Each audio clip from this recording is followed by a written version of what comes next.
Vous utilisez Woodparty pour vos apéros connectés? Attention à la sécurité de vos données. Rester chez soi, ne voir qu'un ami par jour, et encore, si possible toujours le même, faire ses courses en respectant des distances de sécurité, autant de mesures nécessaires pour lutter contre l'épidémie de coronavirus. Mais autant de mesures, aussi qui pèsent sur le moral. Alors, le soir, après une journée de télétravail ou de travail sur le terrain, pourquoi ne pas se détendre avec un bon apéro? Avec un smartphone, un ordinateur ou une tablette, vous pouvez même transformer tout ça en soirée entre amis. De nombreuses applications permettent d'organiser des vidéoconférences à plusieurs. À lire aussi, le confinement risque de pousser à la consommation d'alcool parmi elles, Woodparty. Selon le site Phonendroit, l'app figure dans le top 3 des plus téléchargés en France pendant le confinement.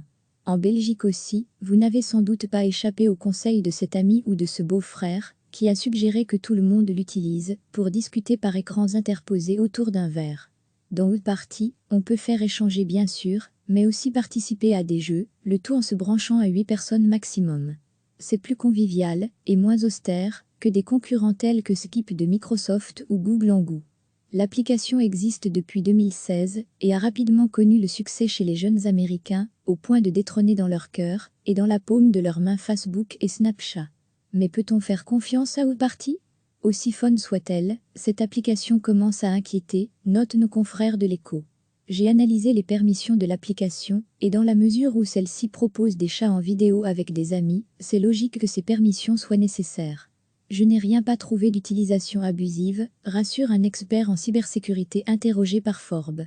Ceux qui prennent le temps de lire la politique en matière de vie privée de l'application avant de cliquer sur accepter apprendront notamment que l'App Collect, entre autres, on descend encore un peu plus bas dans la Privacy Policy. Vous acceptez que l'iPhone R, la société qui possède Woodparty NDLR, est libre d'utiliser le contenu de n'importe quelle communication envoyée via ses services. Les communications ne sont pas chiffrées. L'application collecte le contenu de toutes les conversations. Cela signifie que les communications ne sont pas chiffrées et que Woodparty peut y avoir accès, observe Suzanne Verniol, spécialiste de la protection des données interrogée par BFM TV. La liste continue, sans oublier que vous donnez l'autorisation de partager n'importe quelle information que Woodparty reçoit avec d'autres entreprises et fournisseurs de services. Le coup de grâce en matière de vie privée arrive au point 8. Nous faisons tout pour que vos informations soient traitées de manière sécurisée. Malheureusement, Internet n'est pas garanti sûr à 100%. Donc nous ne pouvons pas garantir la sécurité des informations que vous nous fournissez. Nous déclinons toute responsabilité en cas de fuite de données. En fait, rien de bien nouveau sous le soleil des nouvelles technologies. Consentir à l'utilisation d'un réseau social gratuit, c'est consentir aussi à céder quelques données en échange, afin de rendre le service viable pour ceux qui l'ont créé. Comme on dit, il n'y a de fromage gratuit que dans les pièges à souris. Facebook, Snapchat ou encore TikTok ont eux aussi leurs biais en matière de vie privée. En somme, si vous continuez à utiliser Woodparty, faites-le en connaissance de cause et prenez le temps de faire ces quelques réglages dans les paramètres. Recevez chaque matin l'essentiel de l'actualité. Rester chez soi, ne voir qu'un ami par jour, et encore, si possible toujours le même, faire ses courses en respectant des distances de sécurité, autant de mesures nécessaires pour lutter contre l'épidémie de coronavirus. Mais autant de mesures, aussi qui pèsent sur le moral. Alors, le soir, après une journée de télétravail ou de travail sur le terrain, pourquoi ne pas se détendre avec un bon apéro? Avec un smartphone, un ordinateur ou une tablette, vous pouvez même transformer tout ça en soirée entre amis. De nombreuses applications permettent d'organiser des vidéoconférences à plusieurs. À lire aussi, le confinement risque de pousser à la consommation d'alcool parmi elles, Woodparty. Selon le site Phonendroit, l'app figure dans le top 3 des plus téléchargés en France pendant le confinement. En Belgique aussi, vous n'avez sans doute pas échappé au conseil de cet ami ou de ce beau-frère, qui a suggéré que tout le monde l'utilise pour discuter par écrans interposés autour d'un verre. Dans Woodparty, on peut faire échanger bien sûr, mais aussi participer à des jeux, le tout en se branchant à 8 personnes maximum. C'est plus convivial et moins austère que des concurrents tels que Skype de Microsoft ou Google Hangou. L'application existe depuis 2016 et a rapidement connu le succès chez les jeunes Américains, au point de détrôner dans leur cœur et dans la paume de leurs mains Facebook et Snapchat. Mais peut-on faire confiance à Woodparty? Aussi fun soit-elle, cette application commence à inquiéter, notent nos confrères de l'Écho. J'ai analysé les permissions de l'application, et dans la mesure où celle-ci propose des chats en vidéo avec des amis, c'est logique que ces permissions soient nécessaires.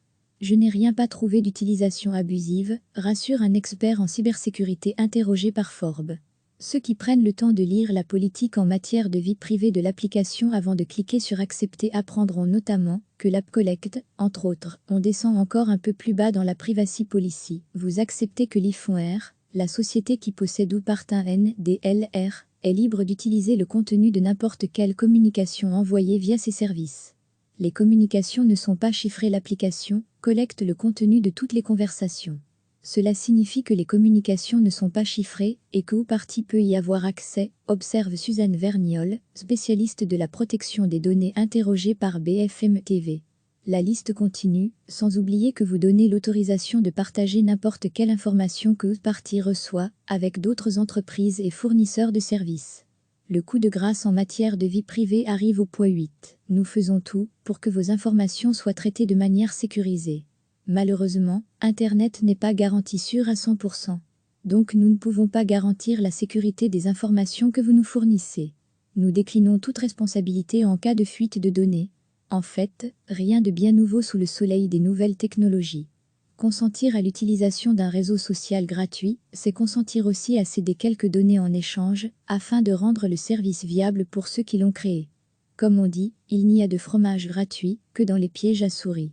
Facebook, Snapchat ou encore TikTok ont eux aussi leurs biais en matière de vie privée. En somme, si vous continuez à utiliser Outparty, faites-le en connaissance de cause et prenez le temps de faire ces quelques réglages dans les paramètres. Cliquez sur s'abonner pour recevoir les dernières nouvelles.